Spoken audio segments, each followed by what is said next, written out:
शुरुआत खबरों की। ईरान के साथ युद्ध के बीच आईडीएफ ने एक बड़ा दावा किया। दक्षिणी लेबनान में हिजबुल्लाह के राडवान फोर्स के साउथ लेबनान यूनिट कमांडर को मार गिराए जाने का दावा इजरायल ने किया। हरूफ इलाके में की गई स्ट्राइक में अबू अली रियान को मारने का दावा किया गया, जो राडवान फोर्स का कॉम्बैट कमांडर बताया जा रहा है। लंबे समय तक इजराइल की टारगेट पर रहा अबू अली रियान संगठन में बेहद अहम रोल निभाता था। ऑपरेशन कोऑर्डिनेट नए ऑपरेटिव्स की भर्ती और हथियारों की सप्लाई चेन की जिम्मेदारी अबू अली रियान ही संभालता था। आईडीएफ राडवान फोर्स और हिजबुल्लाह के रेड ऑपरेशंस का मुख्य यूनिट इसे मानता था, जिसके 100 से ज्यादा लोगों को मारने का दावा किया जा चुका है और 60 से ज्यादा कमांड एंड कंट्रोल सेंटर तबाह बर्बाद किए जा चुके हैं। कुछ तस्वीरें साथ साथ आपको हम दिखा रहे हैं इस पूरे युद्ध के दौरान सामने आई और जवाबी कार्रवाई की भी कुछ तस्वीरें बेरूत लेबनान से सामने आई। पूरा घटनाक्रम जिसमें हमले में हिजबुल्लाह की मुख्य यूनिट राडवान फोर्स के कमांडर के मारे जाने का दावा। और इजराइल ने ईरान पर हमले का वीडियो जारी किया है। बता दें आपको, ईरान के ठिकानों पर हमले तेज कर दिए गए हैं। आईएएफ के जहाज एक्शन में दिखे हैं। दरअसल ईरान के मिसाइल यूएवी ढांचा निशाने पर रहा। पश्चिमी ईरान में कई ठिकाने ध्वस्त करने का दावा इजराइल बोला। ऑपरेशन बिना रुके चल रहा है। इजराइल और ईरान के बीच जारी इस घनघोर युद्ध के दौरान दोनों ही तरफ से जारी की जा रही तस्वीरें बारी बारी से सामने आई हैं और ये एक यूएवी ढांचा गिराए जाने की बात इजराइल के द्वारा कही गई। तेहरान से सामने आई ये तस्वीरें। तो बढ़ते आगे और आपको बता दें कि लेबनान के बालबेक के पश्चिम में स्थित कसार नाबा में एक इमारत को निशाना बनाया गया है। उस पर की गई स्ट्राइक का वीडियो आप देख रहे हैं। वीडियो में दिख रहा है कि टारगेटेड बिल्डिंग पर सीधा वार होता है और कुछ ही सेकंड में पूरा ढांचा धुएं और मलबे में बदल जाता है। तो बालबेक लेबनान से सामने आया हमले का ये वीडियो और स्ट्राइक का वीडियो सामने आने के बाद आप देख सकते हैं काफी तेज धमाका और धमाके के साथ उड़ते कुछ टुकड़े और धुएं का गुबार। जोरदार धमाका और धुआं धुआं हो गया ढांचा। तस्वीरें इस वक्त बालबेक लेबनान से हम आपको दिखा रहे हैं, जो कि इस पूरे युद्ध के दौरान एक और हमले की तस्वीर है। तो ईरान में जंग के बीच अमेरिका के मिशिगन में यहूदी मंदिर पर हमले की हैरान कर देने वाली एक घटना सामने आई है।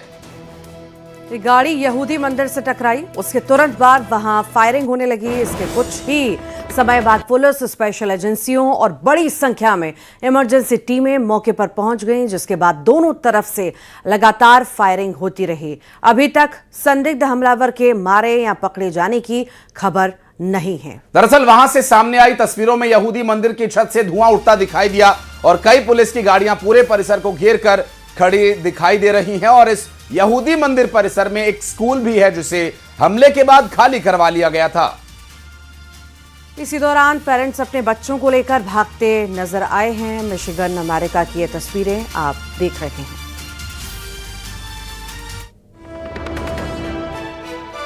पश्चिम एशिया में जारी संकट के बीच प्रधानमंत्री मोदी ने ईरान के राष्ट्रपति मसूद पेजेश्कियान से फोन पर बातचीत की और इसी दौरान प्रधानमंत्री ने मिडिल ईस्ट के हालात पर चर्चा की है। दरअसल प्रधानमंत्री नरेंद्र मोदी ने क्षेत्र में बढ़ते तनाव, नागरिकों की मौत और सिविल इंफ्रास्ट्रक्चर को हुए नुकसान पर गहरी चिंता जताई है। उन्होंने कहा कि अभी सबसे जरूरी है कि भारतीय नागरिक सुरक्षित रहें, ऊर्जा की सप्लाई बिना किसी रुकावट के चलती रहे।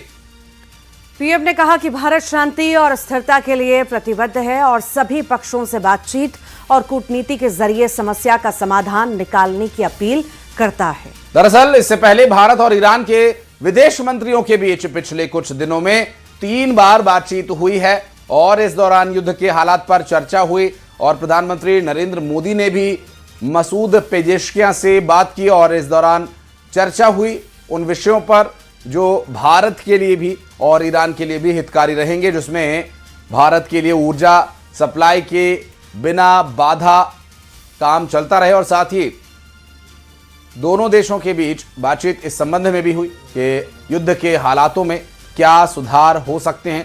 इस संबंध में भी दोनों ही बड़े नेताओं के बीच चर्चा हुई और ईरान के नए supreme leader Mojtaba Ali Khamenei अपना पहला बड़ा और आक्रामक बयान उन्होंने जारी किया है।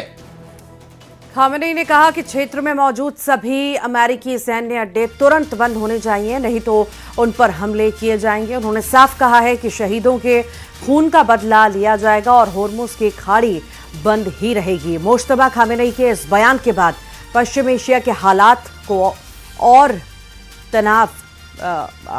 लेकर तनाव और ज्यादा बढ़ चुका है। तो लगातार इन हालातों पर नजर बनी हुई है, इनसे जुड़ी हुई हर बड़ी अपडेट्स आप तक हम पहुंचा रहे हैं। फिलहाल मिल रही जानकारी के अनुसार मुज्तबा अली खामेनेई की इस वक्त जो एक बड़ी धमकी सामने आई है और उनका यह कहना है कि होर्मुज बंद रहेगा।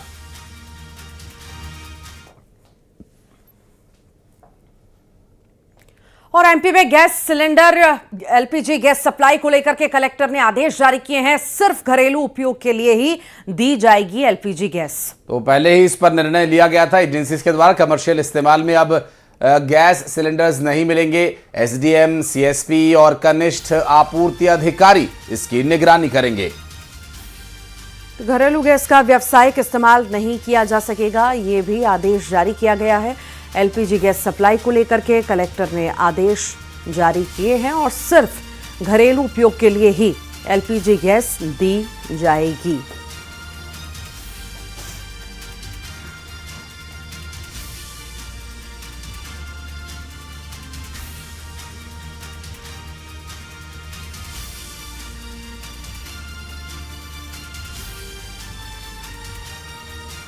तो अभी इस वक्त जो स्थिति है, देखिए किसी भी तरह की ऐसी पैनिक सिचुएशन ना बने, इसके लिए प्रयास लगातार किए जा रहे हैं प्रशासनिक स्तर पर, क्योंकि अब तक गैस सप्लाई में किसी तरह की कोई बाधा नहीं आई है। लेकिन जिस तरह की परिस्थितियां हैं, लोगों में एक पैनिक सिचुएशन बन रही थी, इसलिए ज़्यादा से ज़्यादा हर कोई एनर्जी को स्टॉक करके रखना चाहता है, जिसके चलते ये बात स्पष्ट हुई और निर्णय ये लिया गया कि कमर्शियल सिलेंडर्स की फिलहाल आपूर्ति नहीं होगी, जिससे ढाबा संचालक, रेस्टोरेंट संचालक और कमर्शियली इस गैस एलपीजी का इस्तेमाल करने वाले लोगों के लिए गंभीर समस्या उत्पन्न हो गई है। ऐसे में सिर्फ अभी घरेलू सिलेंडर्स की सप्लाई होगी, जिसके लिए अभी निर्णय लिया गया है और इसके लिए अधिकारियों को निर्देश दिए गए हैं। अधिकारी ही इस तरह की सप्लाई और कोई गैर कानूनी तरीके से घरेलू सिलेंडर का इस्तेमाल न करे, इस बात पर निगाह बनाए रखनी होगी। वहीं उज्जैन में गैस सिलेंडर की कालाबाजारी को लेकर प्रशासन पूरी तरह से अलर्ट मोड पर है। कालाबाजारी की शिकायत मिलने पर प्रशासन ने कई होटलों, रेस्टोरेंट पर छापा मारा और इसी दौरान 35 से ज्यादा गैस